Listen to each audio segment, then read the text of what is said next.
Hello and welcome to this special episode of Epochs, where I'm going to be talking all about one of my favourite things, castles. And I'm joined by YouTuber and author Shad M. Brooks of Shadiversity fame. How are you, sir? I'm doing great. It's a pleasure to be here. And any excuse to talk about castles is wonderful. I'll talk about it for days. Yeah, no, me too. Don't know about you, but I don't know how many times you've been at a party or a barbecue or something. You try and talk about castles or star forts or hill forts or something, and people just don't want to know. They don't care. So when you find a kindred spirit, it's great just to have a chat. Well, the key is you said try. Yeah, I just do. And right. they can listen to me or not, but or I just try and force the conversation and put it online, one or the other. I don't know how many times I'll try and talk about medieval times or ancient times, and people are just like, wait for you to finish and then start talking about reality TV. So, all right. I thought what we'd do, because obviously everyone who knows you knows you're a massive history fan and big fan of all sorts of weaponry and castles and things. But what I thought I'd do is do about 9 or 10 castles, some of my favourites. Wonderful. And I know that at least 2 or 3 of them are among your favourites as well. Yes, I did a video on my top 10 favourite castles. And some of them are sort of obvious picks. You know, like when people do a top 10 favourite films, sort of most people pick some of the same ones, like Godfather 1 or something. So some of them might be a bit obvious to any castle nerds out there, but 1 or 2 of them are sort of just personal picks. But before we dive in, I understand where you've been in Britain for a few days. You've actually visited a few. Oh, yes. And I think there'll be 1 or 2 that's on this list. That I've had the pleasure to visit. Oh, that'll be great, because I did go out of my way to try and visit some of my favourites, like Castle. Don't you hate it when it's on your mind and then it slips away? Corfe, Castle Corfe, one of my favourite. And then I've also discovered ones that I wasn't too familiar with that have become up there in my favourite, like Castle Corfe. It's C-O-C-H, and so, but it's in Welsh, and so the proper pronunciation is like Corfe, and it means red in Welsh, and so it's the Red Castle. But that's one of my favourite now. I love that. Right, I'm not sure if I'm even familiar with that. Yeah, it's less known. Right. I hadn't even heard of it until we started looking up in depth. Which castles do we want to see in Wales? And we were looking at it and it's like, what's this one? And lo and behold, incredible castle. Well, we are blessed in these isles with a lot of castles. Yes. Well, if you look at a map that sort of puts a pin in all of them, it's just covered. Yeah, oh, yeah. It's just absolutely covered. And Wales particularly. One of the most castle-dense countries in the world. Right, I believe. yeah. And I feel a little bit sorry for countries that don't have them. I don't mean that in a condescending... Please pity us. I come from Australia, and like, we don't have castles. This is the thing.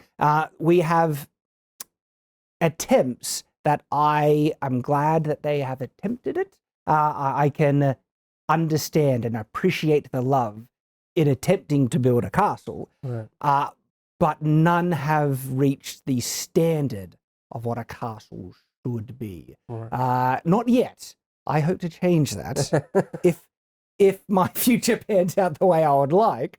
But as currently right now, I would say we don't have any proper castles. What, you would commission, design, and have built your own castle in Australia? I've already designed them. Right, okay. Yeah. Oh, right. I have several designed, and with multiple methods of construction, possibly hypothetical, because they're odd buildings. I have the land. I would just need the funds and the success in my other projects and things, and yeah, that's something I intend to do. Well, I just had a quick conversation with Mr. Josh Firm this very morning, who said he visited the most recently built castle in England, which I hadn't heard of, and it was sort of 1910. So, yeah, but most of these ones, with one exception on my list, they're sort of all true castles, because you get into a point, when does it become sort of really just a stately home, or when is it more of a fort than a castle, and all that sort of thing? So is it Neuschwanstein? Well, that is one of them, yeah. I'm counting that as just an out-and-out castle. Well, so, that goes into a complicated discussion that I have done a couple of videos on about that. What is the definition of castle? Because in English, we only really have one word, and chateau is castle in French, and we kind of adopt it and apply different things. And they do a bit better in the German language, where they have like a Schloss, again escapes me. But I've done videos on where there's two different terms to define like a building that looks castle-like versus an actual fortified castle. And so yeah, so like, and because castles change over time, and first they were fortresses, but then they wanted to become more livable, and they open up the windows and they add additions onto them. Warwick Castle is very much like this, where very little of the medieval, well, there's medieval castle there, but a good portion of it is, well, I mean, it's Renaissance stately homes to then Gothic revival to, and it's gorgeous. And it, of course, it's all castle because that's, you know, but it means that castle as a term, it has to, and is by necessity being fluid over time.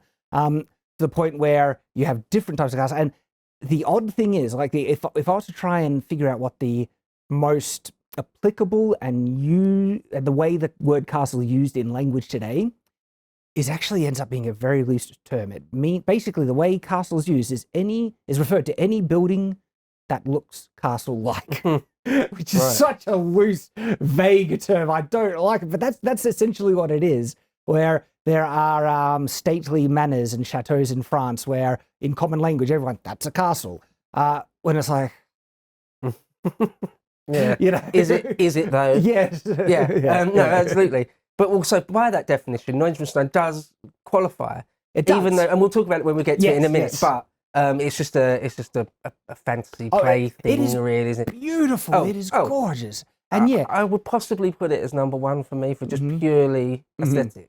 Oh, and it's instrumental. It's been one of the primarily referenced structures that has inspired the fantasy castle aesthetic that is adopted in fairy tale and fantasy, as well as late French styles like Pierre de Raffon's.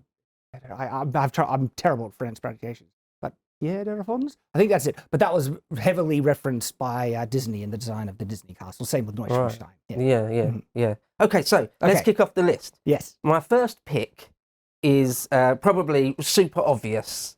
It's sort of a lot of people's one of a lot of people's favourite castles. I know it's among your favourites. It's in your list of top 10. And I thought I'd start the list with sort of a big hitter. Yes. And it is well, sort of a castle in the true sense where it was really for defence. Yes. Anyway, it's the Krak de Chevaliers, and I've got a picture up here in Syria. It's near Homs, not too far from Aleppo, really. The Krak de Chevaliers, the castle of horsemen, or the castle of knights. The castle of the knight, and it's, apart from anything else, it's giant. I've never been there, sort of, It is massive. My sister has been there. Right. Yes. Okay. The Krak de... Oh, it's funny because you're probably pronouncing far better than me because I've always like the Krak de Chevalier, but Krak de Chevalier. Again, I'm horrible with pronunciation.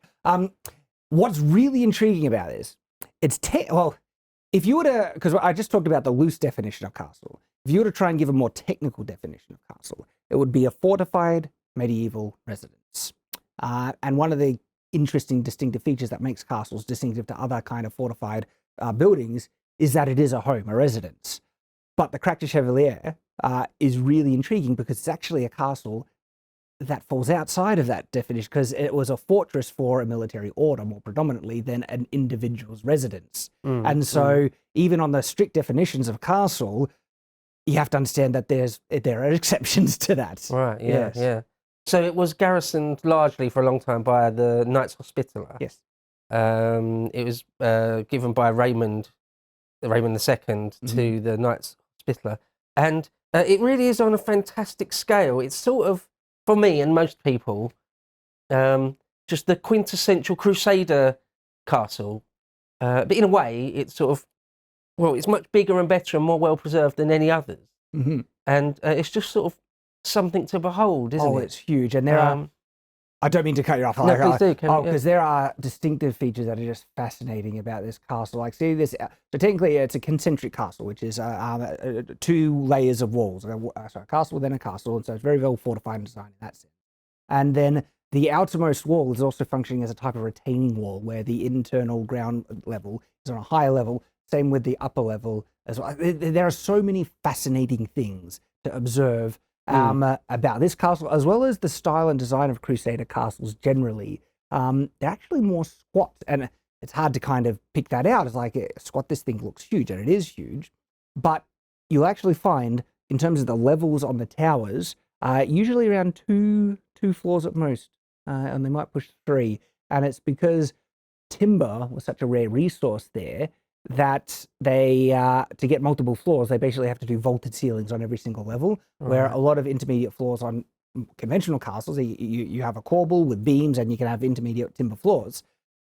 Very hard to do. And so nearly all Crusader castles have very little timber work, and they have vaulted ceilings, and as a result, building them high was vastly more challenging, and so they end up being more squat. Right, yeah. Out. So, I mean, it dates from the 12th century. So it was, after the First Crusade, but quite soon after the First Crusade was built. One of the things to mention about it is that within 20 or 30 years of it first being built, there was quite a big earthquake, or a very big earthquake, and a lot of it collapsed. So they sort of had to start again, sort of, not exactly start again. But where you can see the walls there on the inner portion, well, that's a picture of from within. And just something to observe. Yeah. See all these arches and everything like that? You're seeing stone roofing and everything, again, because timber being a rare resource. And so to get the roofs on them, they're all either archways with vaulted ceilings and kind of more squat and limited in the height. But yeah. And you can see from that picture how it sort of overlooks the countryside. Commanding. Yeah. And obviously that will be a thing that comes up again and again in this. Again, that's just a picture from this. Actually, you can see on the left-hand side there, the sloped wall, or the glacis. That makes it sort of not exactly earthquake-proof, but it makes it a lot more resistant, sturdy and resistant. Stable in particular, because that's one of the theories and reasons why castles have this kind of flared base. Because by widening out the base, it increases the footprint of the structure to rest upon, which evens out the load on the ground underneath it, which makes it more stable. Yeah, way more stable. So, I mean, it's remarkable, really, that it's, 800 odd years old, and through thick and thin, it has survived.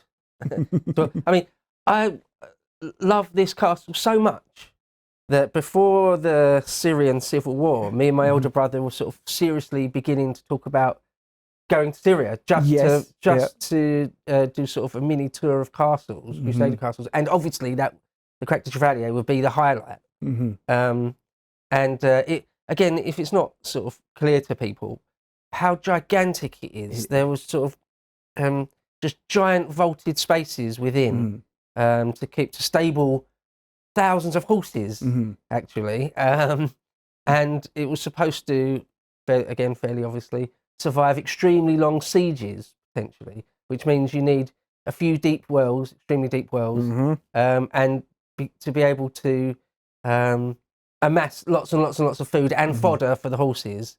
But, potentially you might be besieged for years, a few years, possibly. There are sieges that lasted years and longer. Yeah, absolutely.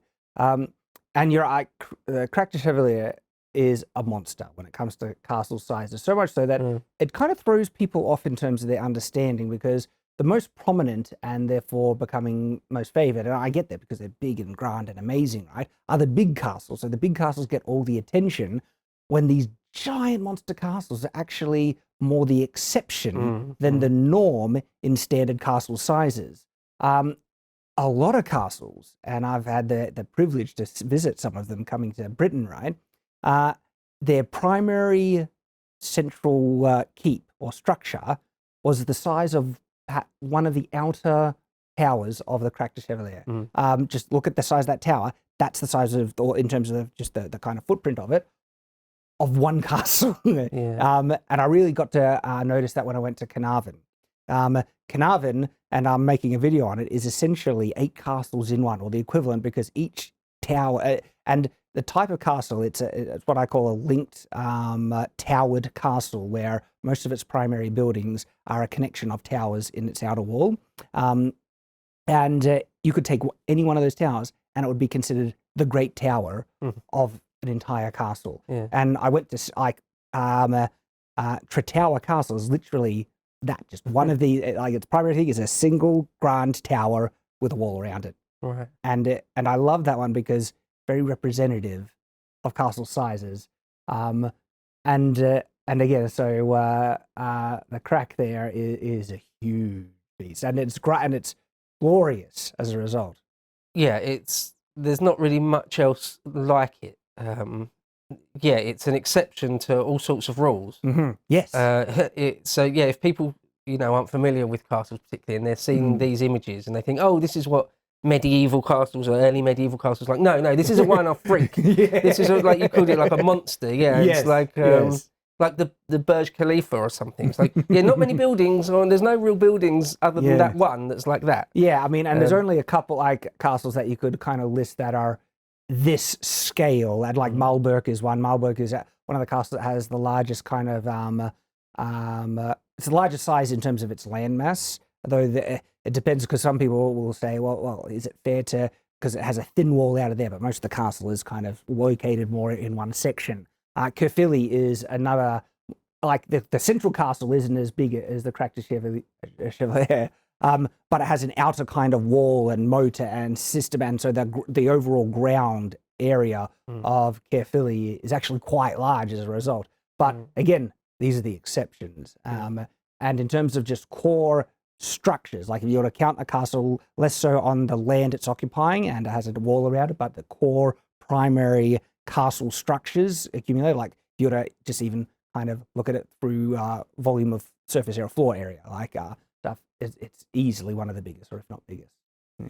So a little bit of history on this before we move on. Obviously, Saladin kicked out most of the Crusaders, but in the 13th century. And the Krak Chevalier was lost by that point. But of course, it fell into Muslim hands and has been used for all sorts of things. Yeah, a lot of the murals were defaced, of course, and other things like that. Yeah. And in recent times, again, in the Syrian civil war, unfortunately, it took a bit of damage. There was some, I don't think they were ISIS, but they were Islamist rebels to the government, used it as some sort of garrison or base. And the Syrian army felt the need to shell it at one point a couple of times, and there's a picture there of where it was shelled, and there was some significant damage, but there was nowhere near destroyed, not remotely. I mean, but there was a fair bit of damage done to it, unfortunately, not that long ago, which is a crying shame. But there you go. And if and when it becomes possible to go back to Syria and it's sort of completely safe, I would love to go back. There's sort of giant sally ports there. Everything in the Krak Chevalier is just on a massive scale. Huge. And there are like basically like tunnels running underneath. And Castle Krak is a bit similar, which is another Crusader castle. And there's like these large arch tunnels underneath where entire markets were set up. Right. They're just vast things. And it's one of those things where it is on my bucket list. I mean, look at the view there. No wonder it was, because obviously it sits atop a natural mount, and a lot, not all of them, but a lot of the castles we're going to look at are the same thing, because the point of it is not only it depends what castle and what period we're talking about, but quite often if it's a real functional castle with a utility, not only is it sort of a defensive position, but it's also sort of a psychological thing to imprint on the landscape. We dominate now. We dominate you. We dominate this. See? And you can see from the view there that that's exactly well, it's interesting how being on a large elevated position is advantageous for the philosophy and conventional wisdom in castle design, because it's absolutely that. And you're right, a higher up means the more difficult it is for siege engines to approach. So it's huge. Like sometimes there are castles where they're basically impervious to assault by virtue of their position. A lot of the Corfe castles, there are a group of castles in one of the older borders of France, and then the border moved and their military utility kind of disappeared. But they are on some of the most impressive peaks, and you just look like there would be no way to assault that. It would be impossible just by its position. And then, of course, it's a lookout. The higher up, the larger view you can see, you can get an idea or alert to anyone trying to, especially a large army of some type. And so multiple benefits from just putting it up high. One of the great examples of it being sort of impregnable is Ravenna, where the Romans, a lot of the sort of later Roman emperors would sort of retire to the keep at Ravenna, because any army could invade and take the whole of Italy, but they can't take this keep at Ravenna. You are safe there, simply because of its of the geography. And again, there's just sort of a picture of it in its context. Sort of a wonder. One of the things that, just to sort of reiterate it again, how old it is, sort of 800-900 years, and sort of how it's still there, despite earthquakes and endless wars, really, and in what sort of good condition it is, because there's many castles that are a lot younger than that, are just ruined. Yeah. And so the old idea that they don't build them like that anymore. They made it when it was designed and built. It was, you know, obviously built to last.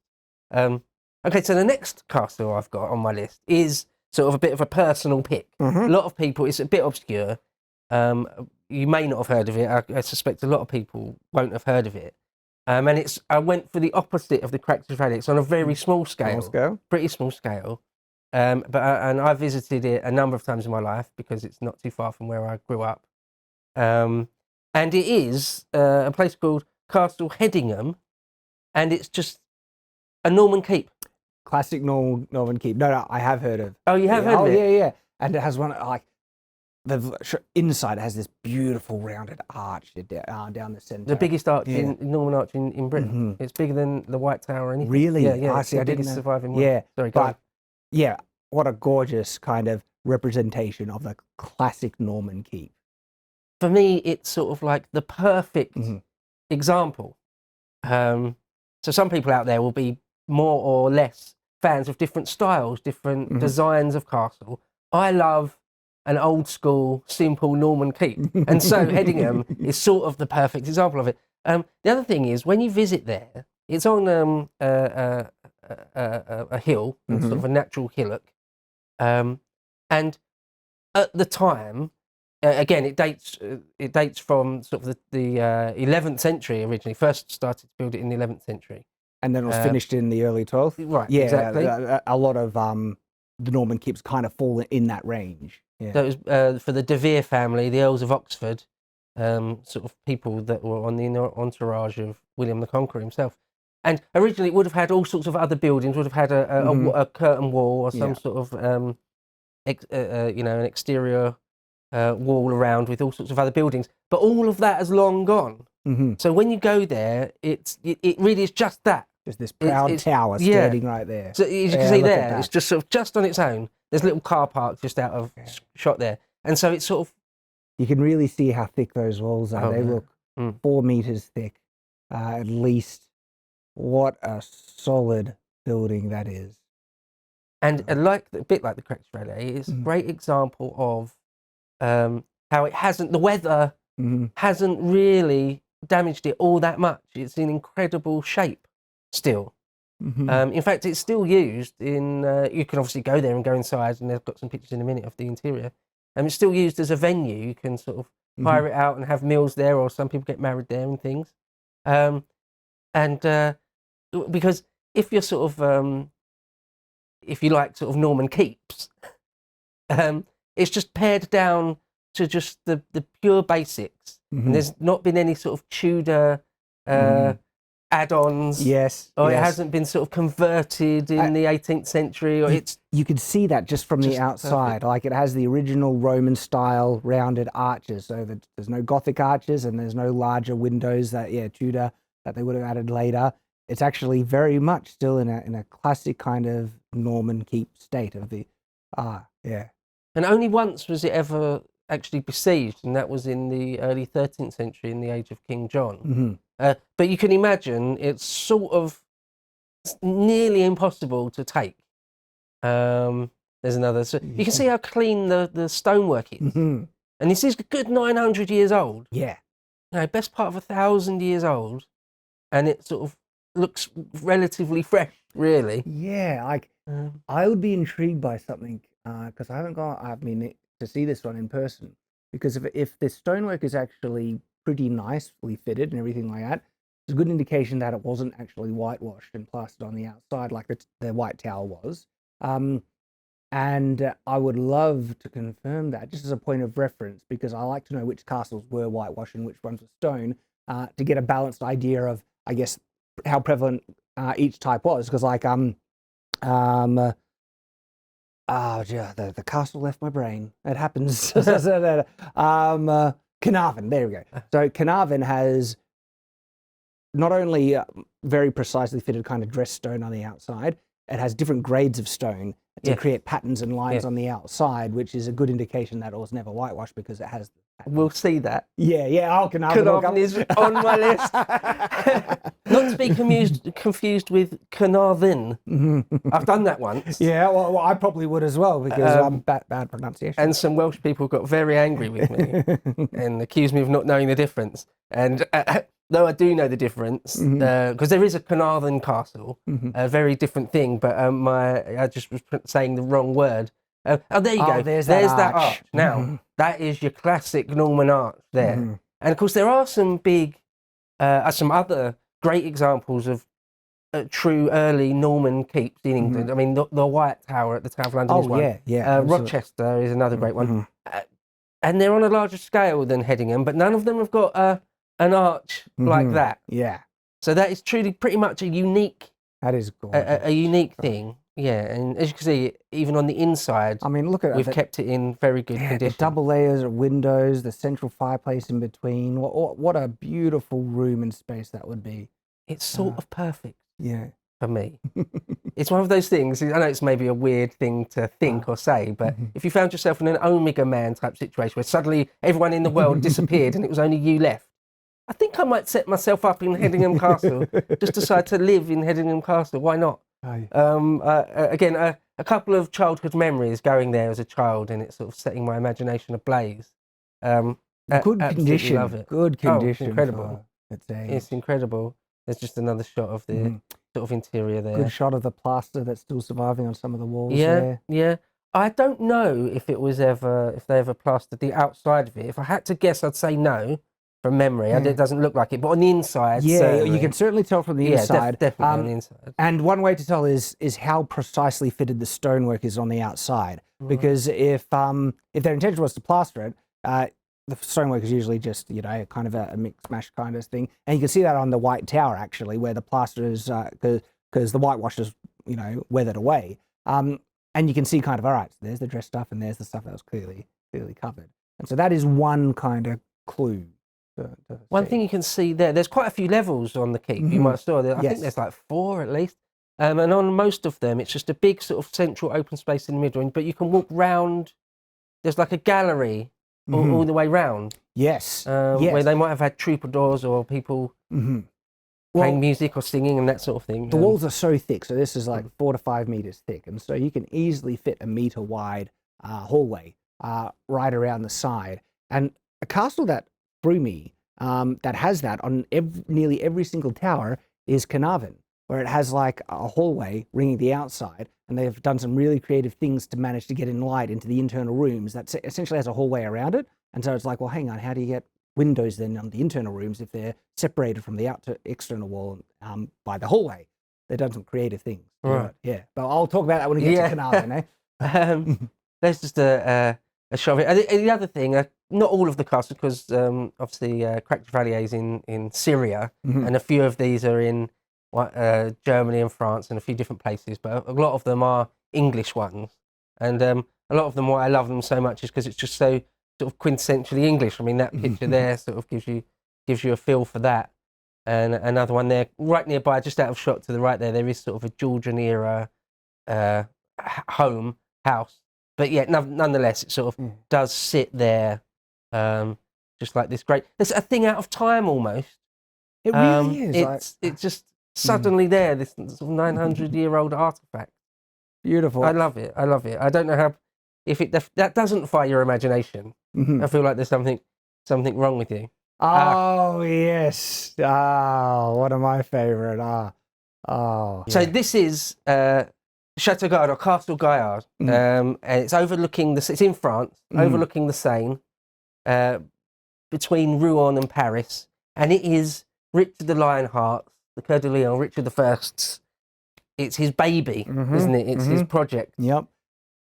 Have you been there? I've never been there. No, I haven't. I would been love to to this. go Oh there. boy, and this is such a gorgeous castle. There's so many interesting things about its designs, and so it's technically a linked castle on the inside. See how the wall is linking to the keep there, but then it's also a concentric castle because there's an additional wall that is enclosing that first one, and then it is a multi-ward castle where it has multiple baileys or wards, where it has a separate ward or bailey. It's actually separated from the primary one that you need to get access to through a bridge that you go through this first one. And so in terms of the layers of defense in this principle of defensive, theory in castle design, Gaillard is just amazing. And the siege that the French had to go through to try and take this. So one of the things I would say about it is that it was thought of as impregnable, and then it was taken quite quickly, actually, in reality. But they were this very committed to take it. Right. And so when you're because castles are a force multiplier, but if you throw enough men at it and enough resources, essentially any castle can be taken. Yeah. But the whole purpose of it is to make it as difficult as possible, and so it depends on the scale. There's a certain scale that a castle can, depending on the amount of defenders, it can withstand quite a lot. And even repel attacks completely just on its own defenses. But the core thing about a besiege, if they are not forced to have to assault it, it's a waiting game, and then castles become a delaying tactic, very effective delaying tactic, mind you. And sometimes the resources in the castle outlast the besiegers, or one of the other ways is that the defenders of the land are able to rally enough men to actually then rebuff the invasion. And so it's all levels and everything, but if you throw enough and you're determined enough, you'll take even the really good ones. I've heard it said that there's a few a small number of castles, but a few sort of later star forts that were never taken. But most military strategists say that there's no position that could not be taken if enough time and effort and blood was spent on it.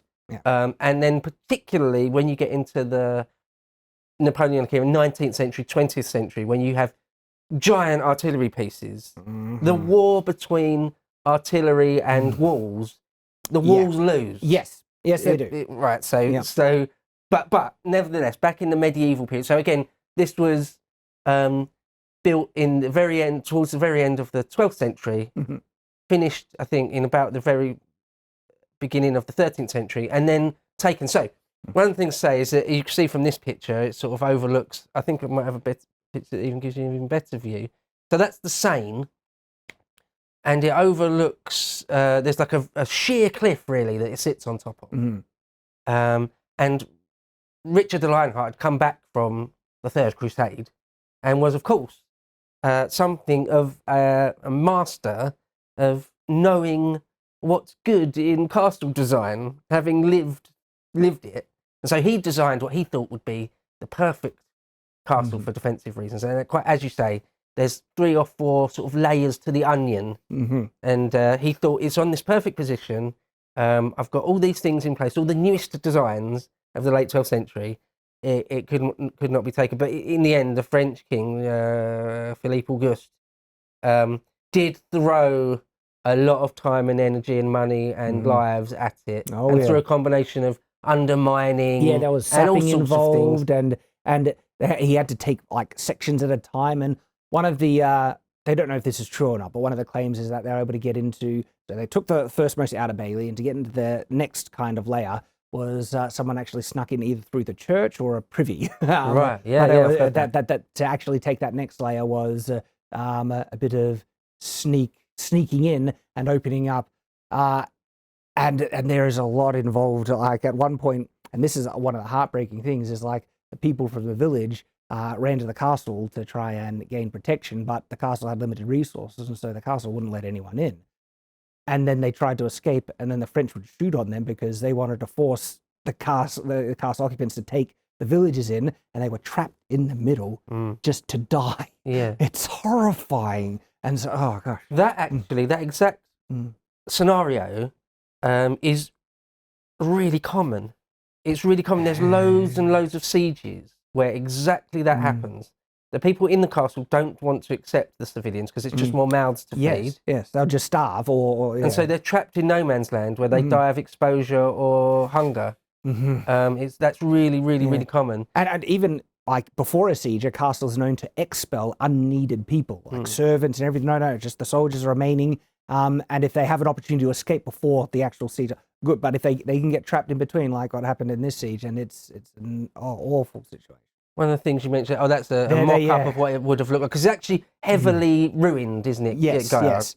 But you can see the indication of some of the largest machicolations on the central keep, and that's one of my favourite features of Gaillard. Yeah.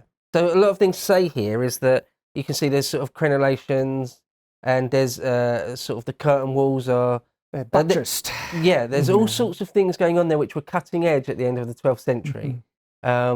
And it would have been fantastic to see in its day, because when the French got in, they decided it wasn't in the French king's interest to sort of allow it to stand. So today it is sort of very heavily ruined. Really, it's not much more than ruins. I would love to visit it again. It's sort of quite high up on my bucket list of castles to see. I mean, one quick thing I say about it is. Gaillard, the word Gaillard apparently means sort of saucy, isn't it? Or like brave or proud, but with a connotation of being, something like that. Yeah. I heard one guy say it would be like if you had a sort of a very proud animal, like a bull or a lion, that is sort of sticking its chest down. It's proud of its own majesty, of its own power, almost sort of daring you to take it on. That's the connotations of that word. So because Richard built it very close to the frontiers of the French king's land, sort of within sight of a French castle. So it's very much like he was challenge. goading him, a direct challenge. Philip Auguste said he could take it no matter what.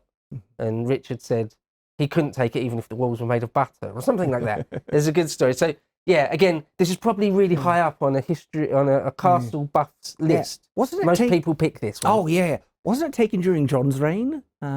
It was in the very it was. I can't remember exactly, but it was like 1204 or 1205 or something like that. It was taken, and it was in a very strategic position because for the French to actually push further into take Normandy and stuff like that. They had to get past that. That was put it on kind of a linchpin position. And then with a great job John did, he didn't focus on protecting his holdings over in France. As you mentioned, there was a few because where Richard thought he designed this perfect impregnable castle, there were actually a few issues with it. Like for example, when you attack one of the inner sanctums, you can actually use one of its own drawbridges or you could climb up through some sort of privy port, which he obviously didn't figure was possible, but it was. But like no position is completely 100% safe. I don't know if there's any. There's just another picture. You can see how heavily ruined it is actually from that one, can't you? See those kind of odd, it's an inset into the wall, and you see these angular things. On the central keep. Yeah, the central keep. So those are the supports for the machicolations above it. Big ones, gosh. And that's a unique design. Like I have never seen any other castle with that feature. With like just giant machicolations all around it. Apparently, they would do wooden ones. Hoardings, yes. Right. Hoardings. And so Gaillard was one of the first places to sort of make it out of stone. I think they were doing it on a small scale in Ultramar, in the Levant, in the Holy Land. And this was the first time they did it in France. Is that the case? That's actually a misconception. Oh, okay. But it's a common one, mind you. Okay. And it's an old one. Believe it or not, Lawrence of Arabia, the classic guy, all right? He actually travelled, and I've got his book, he travelled to the Holy Land to study Crusader castles with the intent to debunk that myth about that Europeans gained a lot of architectural castle building knowledge from the Holy Land and brought them back to Europe. And he actually confirmed that no, see this design. This is a design that we can date is earlier found in France, here, there, or there. And in terms of machicolations, right, the philosophy absolutely is earlier found in the wooden hoardings, which is basically serving the function of machicolations, but in timber. And we see depictions of hoardings on the Bayeux tapestry. And so these things date back quite far. Right. Yeah. And there are examples of machicolations in Europe well predating the Crusades. Right. And one of the early types of machicolations is something that... In timber? Well, in timber, yes, but in stone, one of the early types of stone machicolations is called a slot machicolation. Not many people know what they are. And I've got a video coming out because wait for that. Yeah, there's slot machicolations on Chepstow and Caerphilly, and they're really intriguing. And so they're basically long, flat machicolations that are above a gatehouse usually. But one of the earlier indications it finds of slot machicolations is on a really old building. I got the paper on it on my computer, so I can't remember the details. But yeah, it turns out... I take it they're not on the scale of Gaillard, or are they? Slot machicolations is actually quite big, quite long. Because they're big, but not aren't on the they? scale. Not they're big. So those ones have really big supports that are going down, and they're kind of tapering up to what would be the archway above it. And so, but slot machicolations are a kind of different design, but they serve the function of what a machicolation is. Really, really intriguing. Really, really cool. And so what's also fascinating about when you look at Crusader castles, there are two kind of states of castle development in the Middle East. And one is the first kind of Byzantine fortress kind of settlement of the area, where a lot of fortresses had Byzantine origins. And they're very Romanesque more in terms of the design, very square, and with a crenellated top and things. But when the Crusades came down, they actually renovated and built on top of a lot of these locations in the European style, and they actually brought that technology to the Middle East and built them on a lot of Crusader castles as a result. And it's just fascinating how there's an idea that they got these things and brought them back. Well, no, they actually brought them over there. Yeah, funny how that goes, isn't it? Yeah. I actually also am aware of, I'm a big fan of T.E. Lawrence of Arabia. Yeah. I believe that was his undergrad dissertation, wasn't it? Well, I believe so. It might have been. He got a first from Oxford for it. And a special award. Yeah. That even the professors were like, "This not only is this a first, this is one of the best things I've ever read." Yeah. Because he has a book where it is literally his notes, and it's got like drawings of the castles he visits, just going all through there. And when I wanted to study Crusader castles, I actually grabbed that out and had a look through. And his thing is basically proving his theory or hypothesis that no, a lot of these designs were brought over into the Middle East from Europe. Yeah. Right. Yeah. There was some special dinner was put on in honor of him and his undergrad dissertation, like unheard of. Incredible. There's another picture there. You can see actually how steep the position is. Even that, I think, doesn't really do it justice. How much the position at Château Gaillard sort of overlooks. Yes. It really dominates the whole area, like even more than something like Krak de Chevaliers does. It's pretty much on a cliff, which we're not really getting there. But you should look up some Corfe castles. Like if you almost on mountain peaks. It's just. It blows your mind. Well, one of the things I've got to say at this point is there's so many that I couldn't get on this list. It's quite often, if you try and make a list of your top 10 favourite films, your top 10 favourite songs, quite quickly you realise, I've got to abandon 50 of my favourite songs, 50 of my favourite films to cut it down to 10. And there's so many where I was like, no, I can't get that one on the list. I can't get that one. Lots of them that I love are, things from sort of the Middle East, or there's like some rock fortresses in Central Asia. Oh, yeah. Where they're again, kind of unbelievable that something was built there. There's some from the ancient world where it's not much more than a footprint left. Yeah. It's truly ruined, but still well, anyway, we'll move on. There's so many that just couldn't make it on the list. Yeah. So there is. I think that's a it's wonderful good. picture there. It really is. And you can see how much of sort of the outer portions are gone. It's absolutely gone. And that actually gives you quite a good idea of how high up it stands. Look at the peak on that, kind of. And in the sort of foreground of that picture is sort of the plateau that you could attack it from, because from the other side, just there's no way you cannot attack it. So it's only could ever be attacked from one side. Let's see the next one. There we go. Yes, the classic Neuschwanstein. Yep. Neuschwanstein. So this is a 19th century castle, and you might be able to argue that it's not even a castle. Well, a true castle. Yeah, it depends. Because I would never say it's not a castle because of how the term has expanded. But as to if you were to say, is there such thing as like a true castle? Because the core kind of concept of a castle is something for defense. This thing isn't built for defense. No, right. In actual fact, there's a lot of defensive weaknesses that subvert the whole purpose. Yeah. And so in that sense, you could argue that it's not a true castle. Because a true castle should be a fortified building. But in the sense of the evolution of castle, it's definitely a castle. And right. it's a gorgeous one. It has this romantic kind of dreamy atmosphere that just invokes the imagination. I love it. For me, I think it's my second favourite castle in terms of just what it looks like. My favourite one is my last pick. Oh, yes. But yeah, it's like a dream, isn't it? It's like a fancy. But that was the point of it. So I mentioned it's from the 19th century, from sort of the mid or even late 19th century, built in the 1860s through to 70s. I think finished in the 1880s or even early 1890s, something like that. For King Ludwig II of Bavaria, who was a constitutional king. He wasn't even sort of a true sort of autocratic style king in the old sense. He actually went mad. He had a very interesting demise as well. Yeah. He just turned up dead. It sounds like an assassination to me. It's just people say it's a mystery. It's like no, he was obviously murdered. To me. But one thing to say, if anyone has ever seen the Dick Van Dyke film Chitty Chitty Bang Bang. Oh, yes. It is the castle in Chitty Chitty Bang Bang.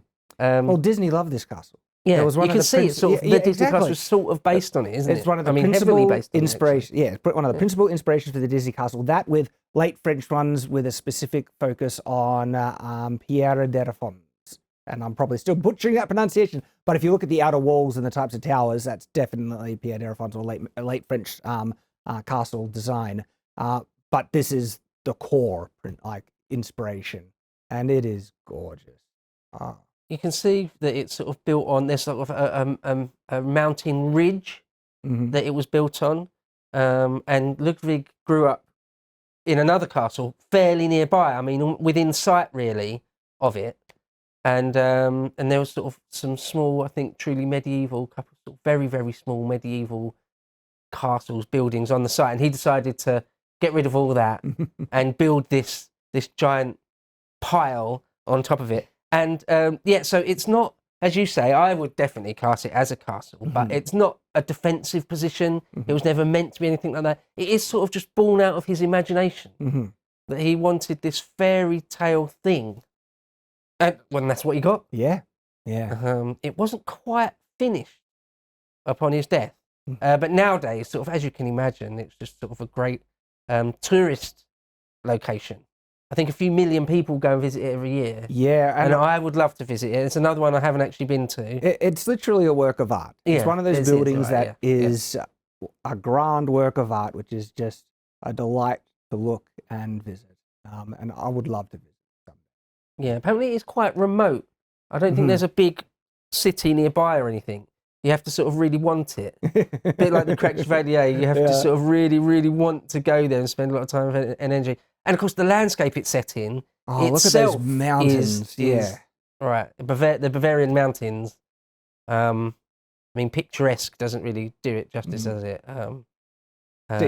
If I was to make a list of my favorite fantasy castles, because I think I want to do videos that are kind of subcategories of it, this would be on the list. Right. In terms of fantasy or fairy tale kind of castles that are not necessarily in the medieval period, but because that includes, there's some other ones that are built after, which are just, because with the perspective we have in the modern day, we can incorporate a lot of different things. And so there are some later castles built in a kind of a Gothic revival style, and oh wow, they can be incredible. Yeah. Yeah, another thing to mention about Ludwig II was that he commissioned quite a few castles like this. None as spectacular and as sort of wonderful as this, but very nearly. Yeah. And he sort of spent all his money on them. Well, people weren't happy with him doing it either. He bankrupted himself and Bavaria to some degree on these various castles. But I mean, could it be in a more spectacular spot? And one thing to say about Neuschwanstein is I'm given to understand, it sort of constantly has to be renovated. I mean, a lot of these things do, but it really is, if they don't constantly make sure that everything's just right, it will basically fall down because really, I did not know that, because it's on such a precarious spot, and apparently the weather, there's sort of extremes of weather. Oh well, there it would be, yes, right. And so if a few key things rot and are corrupted and fall down, it's like a house of cards a bit. And so I think the German estates spend quite a bit of money sort of basically constantly renovating it to make sure it sort of stays there. But again, it's sort of, there's no other parallel to Neuschwanstein. I don't really like musicals as a general rule, but Chitty Chitty Bang Bang is an exception. Again, I think it's from childhood. Oh yeah, I love Chitty Chitty Bang Bang as a kid. If it's on TV, that's the next couple of hours for me sorted. I will sit down and watch it. And the other thing, interior, yeah. Oh wow. A lot of these places, we're not even really going to look at the interior because it is interesting, it is nice, but it's not going to blow your mind. Whereas Neuschwanstein, no wonder it bankrupted the Kingdom of Bavaria, because I mean it's more elaborate and fantasy-like than the interior they show you in the film Chitty Chitty Bang Bang, which is itself a soundstage created out of someone's imagination in Hollywood. But the real thing is even more incredible, if anything. Like, look at that. Yeah, that is amazing. Though there are some castles that have some really incredible interiors, and Castle Koch is one of those. That is like, and there are elements that are actually quite accurate medieval, but it would be the most grand, spectacular level of kind of more late medieval castle interior that you could find historically. So it shouldn't be considered representative of all castle interiors, but it gets nearly to that level, but with more medieval, authentic kind of design features, and it's stunning. Oh, look at that! Yeah. I mean, one of the things to say about the interior of Neuschwanstein is because it was the second half of the 19th century. He actually had installed sort of things that ran hot water, and I think very, very early versions of electric lights, and even very, very early proto designs of elevators and things, sort of massive dumbwaiter type. Oh yes, and just strange, odd quirks of design. At one point, I think he insisted on having some portion of it with a steel frame because it was getting too heavy for just stone, so he wanted to use a steel frame, which was quite not new for the late 19th century, but they weren't doing that in the 14th century. Well, that's very true. So, yes, in all sorts of ways, it was sort of also cutting edge, as well as being just a flight of fancy. It was also cutting edge. But it's one of those places. I've been to Versailles, which isn't on this list, and some of the interiors in Versailles are sort of mind blowing. Yeah. You sort of go in and can't believe this is real. I think Neuschwanstein, which again I've never been to, but from the pictures, it seems like you've stepped into a dream. Yeah, and it's a work of art. Every single part of it is a testament to human artistic achievement. Honestly, yeah, no, absolutely. Let's see. I think that's another interior. The amount of money that was spent. Just absurd, really. And there you can see it again in its setting. Funny. Almost from every angle, it's wonderful, isn't it? Oh, yeah. Any angle. There you go. I think that's the last one for this. That, if you didn't see the paraglider, you would think, well, that's a drawing of it, isn't it? That is too perfect. But no, that's an actual photograph. Yeah. Okay, let's move on. I think the next one's the next one. Yes, Caernarfon. So just very quickly to reiterate, there's Caernarfon, Mhm. which is this one, and then there's Carmarthen, which is a whole different place in Wales, whole different spelling. There's a big, brilliant castle there, but it's not on the scale of Carmarthen. And so this is my favourite, this is my pick for Welsh castles. And you went there very recently, is it in the last few recently, days? yes. And so you tell me about it. Oh, wow, what an amazing castle. And there are things about it that you wouldn't expect. And so, like I mentioned before, each one of these towers are the size of a grand tower of a singular castle. And so if you count them all, there is 7 of them. But then if you count the size of the primary entrance, I think it's the King's Gate, or I forget the mix up. There's a King's Gate and Queen's Gate. But if you count that, which also has the internal room of what a grand keep would have on a regular sized castle, it's basically 8 castles in one. Something that I was not actually aware of. So you see these arrow slits on the towers, but you also see arrow slits along the wall. I kind of thought, okay, there must be a walkway behind it or something like that. But what actually is, it's a hallway inside the wall itself. And that hallway runs along the walls, reaches the towers, then rings around the tower with it, and then runs a wall. And so there's a continual hallway that you can follow through throughout the entire, circumference or border of the castle. And it's a fascinating, odd design, because what that means is it basically gives 2 layers of defensive kind of walkways, one internal and one above it where the battlement is. And so that doubles the defensive kind of arrow loops that you have. What's really intriguing about the towers then, you have a hallway that's coming around the tower, and that would usually lock off the central room from having any access to light or windows. And there's a number of rooms that are basically just storerooms. There's one room, a tower called the Granary Tower, basically. It's like, well, they must have stored food there because there's no light. But on the rooms where they want light, they actually have a mirroring window opening that exactly mirrors the arrow slit. And you're going through the hallway and you'll see there's an arrow slit letting in light here, and then on the opposite side of the hallway, there's a window into the internal room to let light travel through all the way. And it's a consistent thing for all the rooms that they want internal light on. And what an intriguing design. I'd never come across it. I didn't predict it. I thought these arrow slits were just the arrow slits to the internal room. I wasn't expecting that there was a hallway making a gap in between.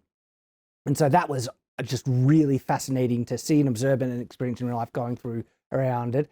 And then, of course, something that's really interesting with Caernarfon is all the turrets, these smaller towers sticking up on the castle. And they're bigger than you expect. Like I was standing on them, and you can actually probably fit up to 5 archers on these turrets quite comfortably.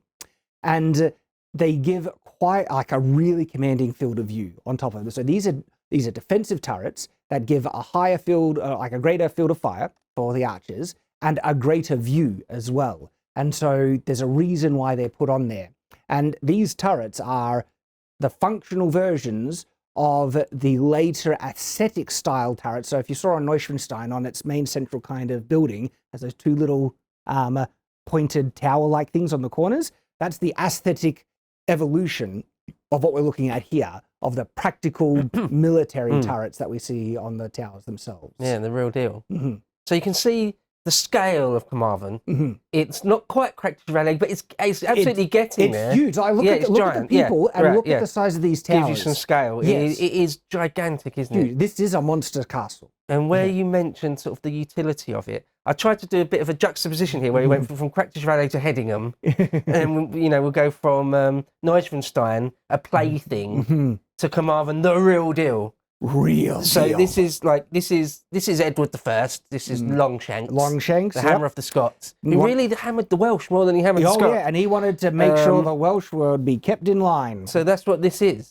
This is like, no, I'm going to cast a shadow of my hand over Wales. I'm going to stamp you down and really annihilate your ability to be independent again, which was, at least in his lifetime and a while after, was successful.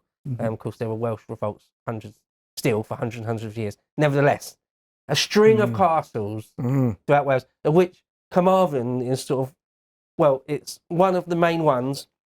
And in terms of what has survived to us, it's sort of the best one. It's why I've picked it. It's why it's on my list. Why it will be on a lot of people's lists because it's so well preserved. It is. And it's so massive. Oh, and again, it's the real deal. So just one last thing before I let you speak. No. Just to put it in its historical context. Finished in about 1330, so very early 14th century. Can you get more of a perfect medieval castle?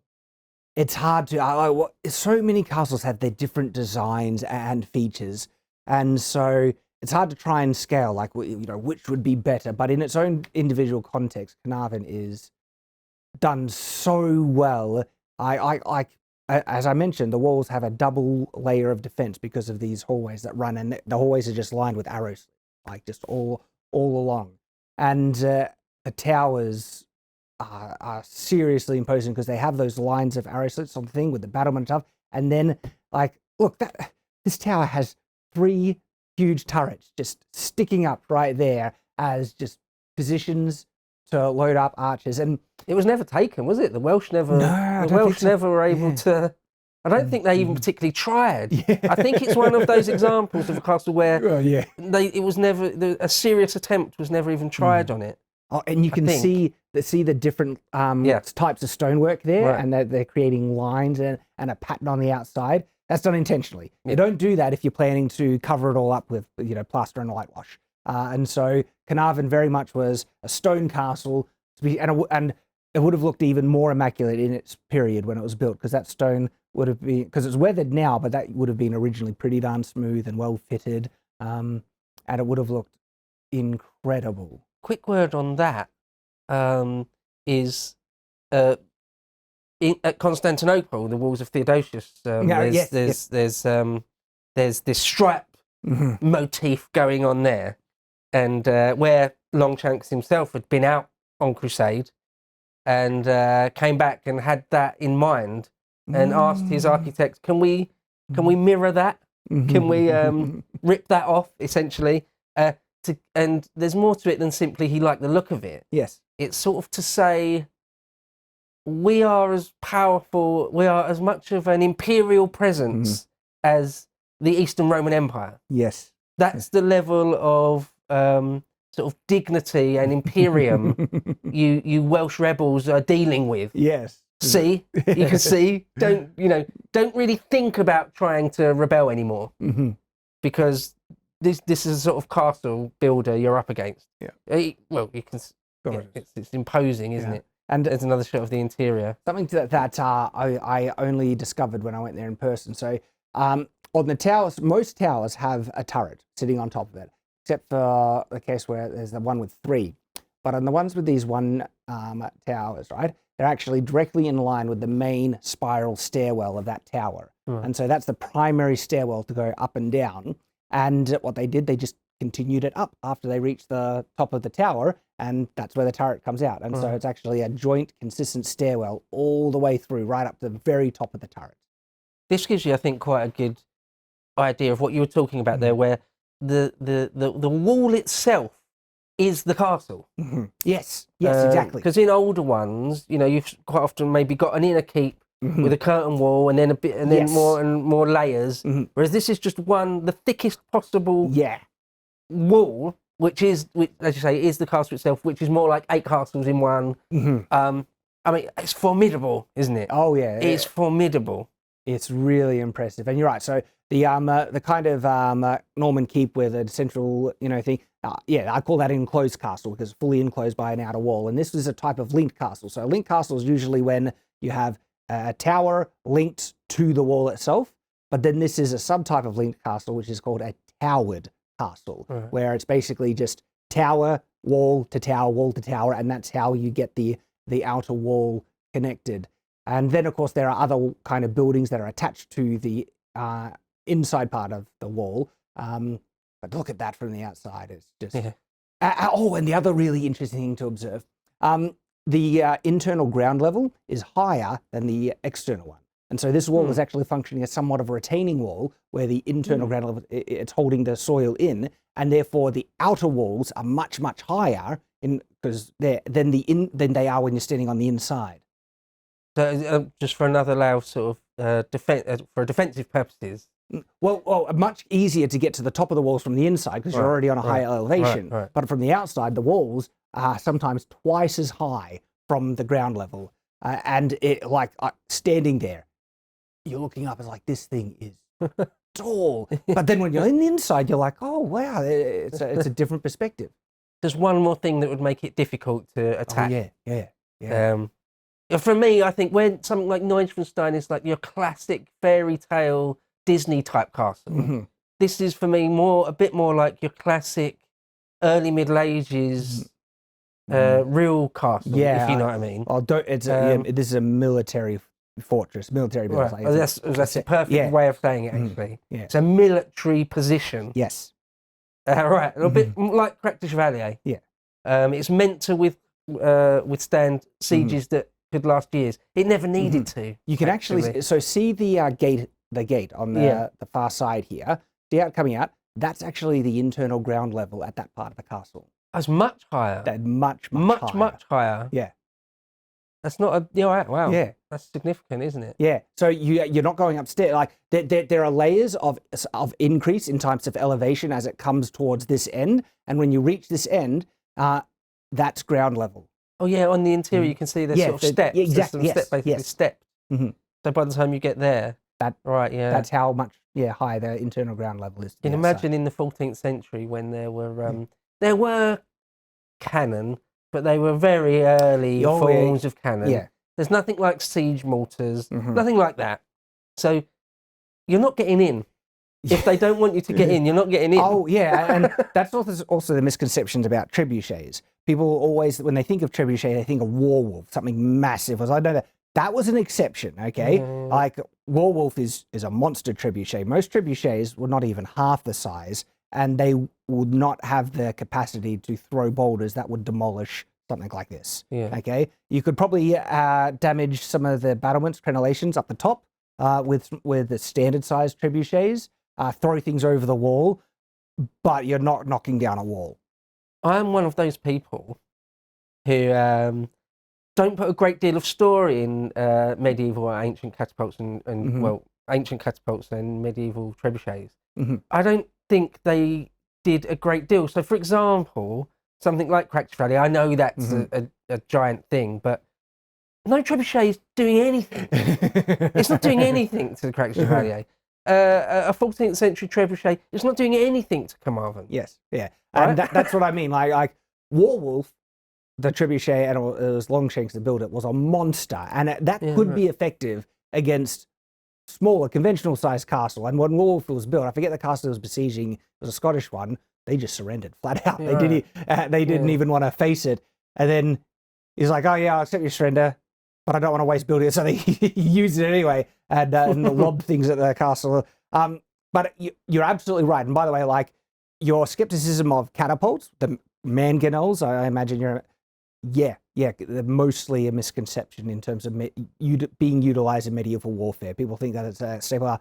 Like, first of all, catapult is a term in medieval the scripts and everything that often is just referring to trebuchets. A catapult is actually a broad umbrella term that means mechanical engines types that throw things, and trebuchet is one of those types as a mangonel.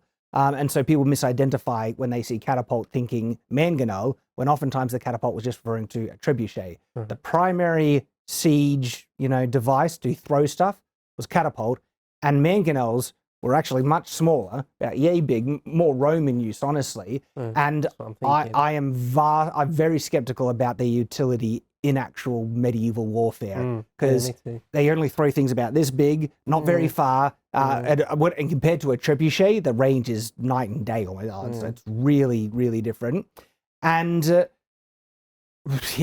I'm useless against a castle, basically. What about the idea that things like ancient mangonels or catapults or even big medieval trebuchets, it wasn't necessarily for throwing a stone to knock down a wall. It was for throwing other things, potentially. Yeah, there's the whole theory of deceased cows or corpses with certain... so like early biological warfare is probably overstating it, but just maybe psychological warfare. You can throw the heads of captured men Well, there's that. Various things you can do. But also, even throwing large rocks, right? Even if you're not going to be demolishing a wall, imagine being inside the castle with a constant kabang, with a big rock hitting the wall all through the night, and to the point where you can't sleep. And so there is a psychological effect of just keep throwing things. And if you are on top of the wall and they get a lucky shot, like that will take someone out. Yeah. And the psychological thing for your own side. So even in World War One and things, quite often you might get an artillery piece, and it's not really doing much, but your side feel great because you've got a heavy gun and the other side haven't. It's not really doing anything. You're throwing something at the enemy. The loud bang. Yes. Like, in fact, I think of Seven Pillars of Wisdom, Lawrence of Arabia. Once or twice they were able to get sort of a French, or they'll capture a Krupp gun or something, or the French would bring an artillery piece. It wasn't really doing anything. But the Arabs, the Bedouin, their morale, their esprit de corps went through the roof because suddenly they've got a thing that goes bang. Yeah. It's as simple as that. If you've got a giant trebuchet on your side, it's not really doing anything, really. It's not going to... But we're the side with the giant trebuchet. Yeah. And like most cases, in actual fact, like except maybe one or two, nearly all cases of a castle wall coming down in a siege was due to like sapping, digging underneath it. So that really was effective. Oh well, tried and tested. Yeah, it was effective. In a number of instances. The more famous one, oh gosh, castle. It's escaped me. It's been done since ancient times. I mean, back in the Assyrian times, they would undermine walls. So that's as old as time. But there's a good shot of Command there where you get again sort of hopefully the scale of the thing. Yes. And you can imagine back in the 14th century, of course, there weren't all these other more modern buildings there, and it sort of sits right on the coastline, as it would always have done. So again, not necessarily commanding precision in terms of sort of sitting high above the landscape, but strategically just a vital spot. Well, it's also it's not only a castle; it's also a citadel. It was attached to the city, and you can see the wall that was coming out over on the side and then coming on the other side. That was the original wall of the old city, right there. Yeah. And so it was also part of not only protecting but controlling that location, that city. And that's what citadel means. So a citadel is a castle that is attached to a city. Yeah, absolutely. There's a good shot from the inside. Yep, again, that's above the gatehouse. So it looks like a lovely day. I would love to have been there that day. That's close up towards the other end and see the ground level. And you're close up. There's a number of those, right? There are. Right. And you're up to the highest end of it. That ground level is literally in line with that opening you saw on the gatehouse. And there's two gatehouses. One that opens outside of the city walls, and that's the one on the far side where we're facing here on the far corner of that image. And then there's one that opens up to the city, and you would enter it by either. And you can quite clearly see the sort of Byzantine style stripes on it there. And again, that's a real photo, but it looks so it's like a drawing or from someone's imagination, or a Hollywood set or something. Yeah. I think the next picture is my next pick. Oh yes, Bodiam, isn't it? Yes, Bodiam. I picked this one just to quickly say, to contrast to sort of the giant Carmarthen. This is sort of a little jewel box one, and again, it's sort of a bit of a personal pick. Lots of people love it. One of my favourite. It's just this little jewel, I think. Haven't visited yet, and it was on the list, but there's been so much to visit, we haven't been able to fit in, and we might not get to, and Bodiam is gorgeous. It's one of the ones that has the most striking silhouettes on profile in terms of its symmetrical nature. Yeah, it's absolutely symmetrical, isn't it? Yeah, look at that. It is gorgeous. And it's on the bigger end, but it's not one of the monsters by any means, but it is still on the larger side of most castles. But it is gorgeous. And you see those matriculations just on that front gatehouse. Matriculations are less often regular on English castles. So usually you see them vastly more represented on French ones. but you do see him, and there's one instance where you see, that is gorgeous. And one of the towers on Warwick actually has like a full matriculated battlement. And as later castles, it was more common on English castles, the later period. And Bodiam was built a bit later in terms of the overall scale of castle constructions. But gosh, it's beautiful. There's so many which couldn't make it on my list. Warwick Castle, you mentioned Warwick's one of them. Arundel, Tintagel. There's a great many. So many. But where something like Bodiam is, it's again something approaching perfect for me. And you can see it's more than a moat that it's set in. Yeah, it's in a lake, basically, or a pond. I don't, people define lake and pond differently in different. Yeah. And so this is one of those ones where, sort of originally, it was because it's down in Sussex, East Sussex. So it's quite close to the south coast. It's quite close to, if a French army was invading from France, you would come up against this castle. And so, so in the 100 Years' War, sort of in the first instance, it was meant to be a point that the French any invading French army would have to take before they got to London. It never happened. We know the French never did more than sort of very small raids into Britain, very small really. Nothing like the grand chevauchés we did in France. So it was never really needed to be, it was never actually used to sort of hold up a whole French army, but that was the idea originally. Well, it was also built in a later period when castles, there was a desire for the residences to be a bit more comfortable. And so there's some interesting defensive oddities and weaknesses with Bodiam for the sake of comfort. They kind of sacrifice that.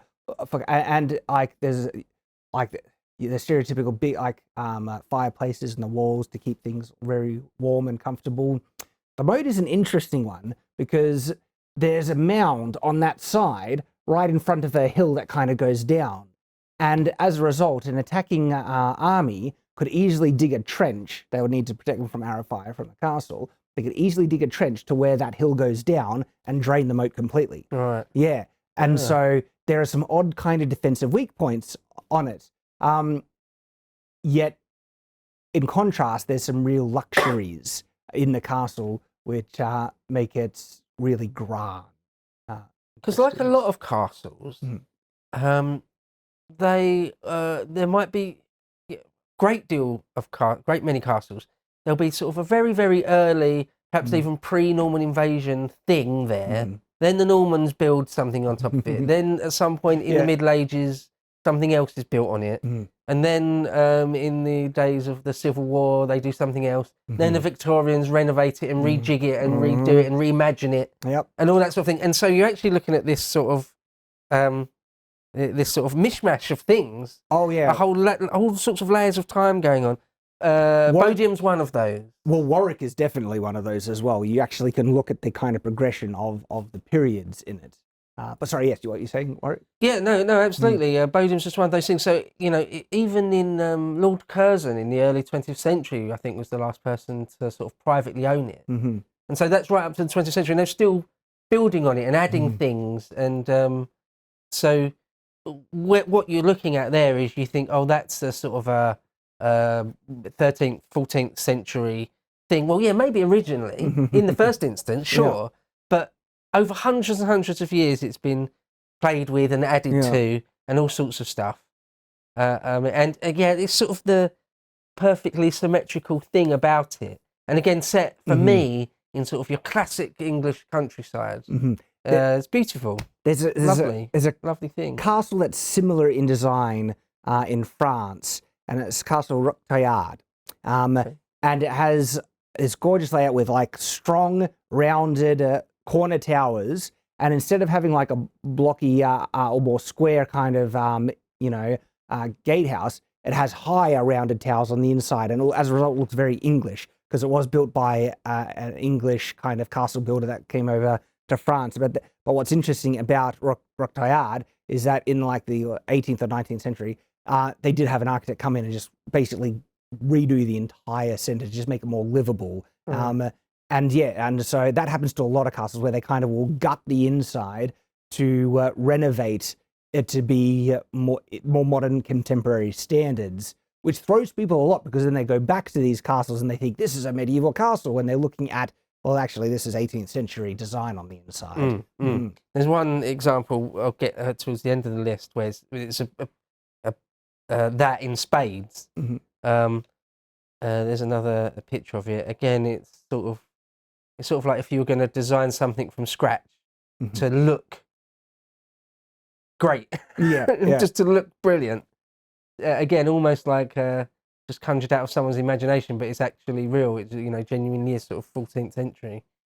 So picturesque, gorgeous. It's beautiful, beautiful castle.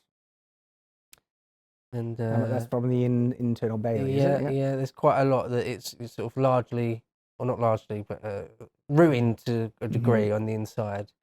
Sort of left quite deliberately left. So. Gosh, you can actually see so many fireplaces on the wall inset there, because it was built to give the internal rooms and residents a lot more livability. And look, a lot of castles, you might be surprised at how many rooms have fireplaces.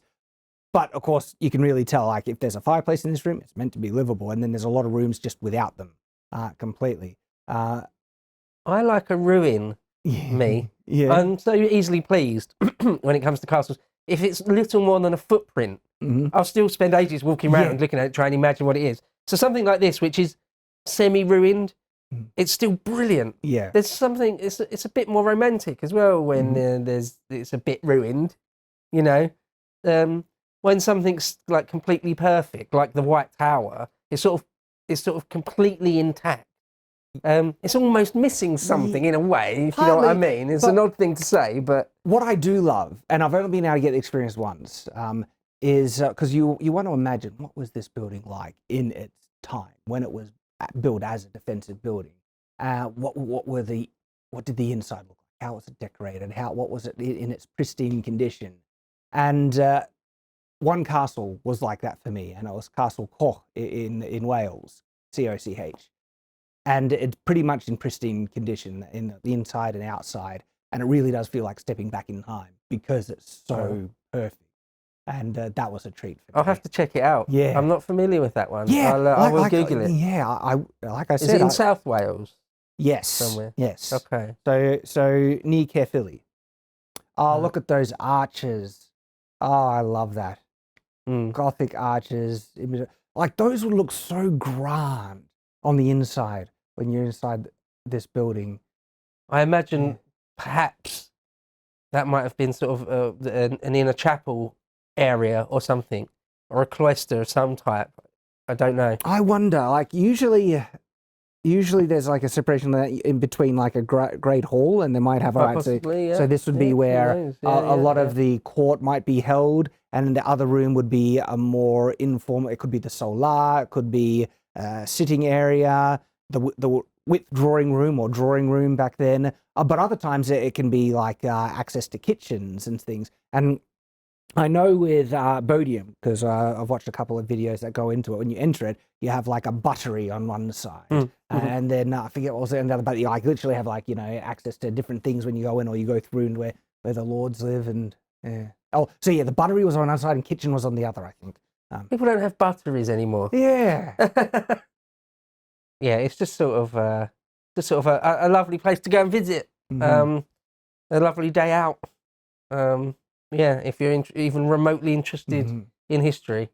And there it is. I think that's the last picture. It's just sort of does make me think that the how much defensive use would the battlements be, because you can't really get round it with the lake, the pond, the moat. Yeah, the side towers, I feel, would be more to have a platform to shoot people on the sides. If you're approaching from the front, you have that gatehouse, and those are they're half kind of flanking towers. They're sticking out, and so that does give you field of fire to kind of shoot sideways. If you could shoot at an angle downwards, and I'd love to see if there's a stop matriculation sitting just above that gatehouse there. Because if you're just gonna pour hot oil or something down through those matriculations, it's just going to drop straight into the water. There's not going to be anyone there. Yeah. But if you could get an angle from the, and sometimes you do have a kind of a field of fire there, and if they were to drop something, usually it would be like they would boil sand, and sand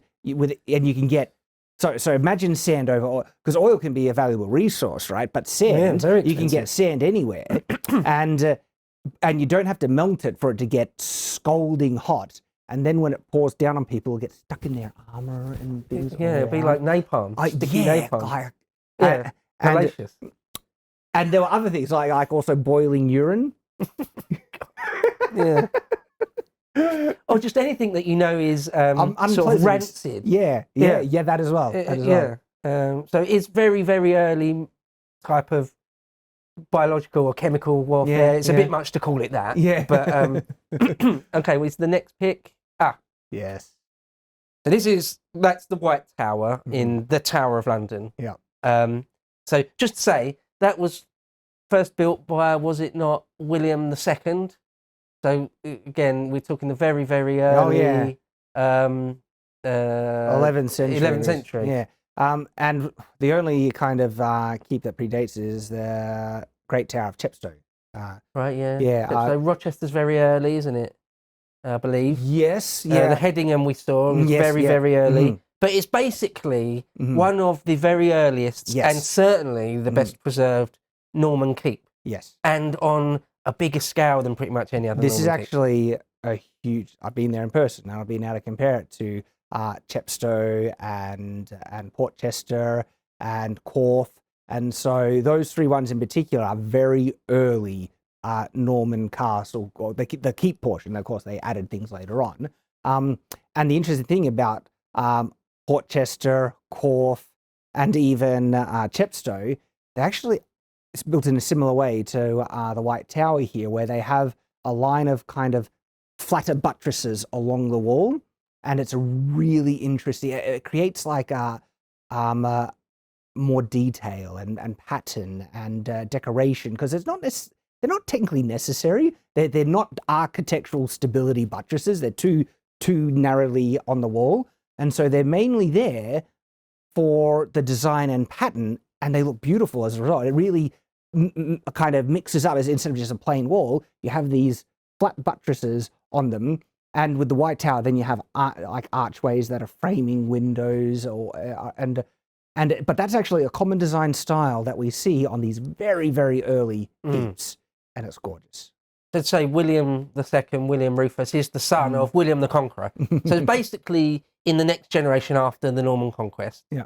So again, knocking 1,000 years old. Yeah. And the thing about the Tower of London, because I've been there many, many, many times coming from London, again, some of my most cherished childhood memories are going around the Tower of London. And the Tower of London is that classic example of a thing where as the centuries go by, it's got built on more and more. And so it's almost like an onion. Like, very much so. The closer you get to the middle, the older it is. Yes. Almost a perfect example of that. And the main thing, if you're a castle nerd, at the centre is the White Tower. So there's so much more.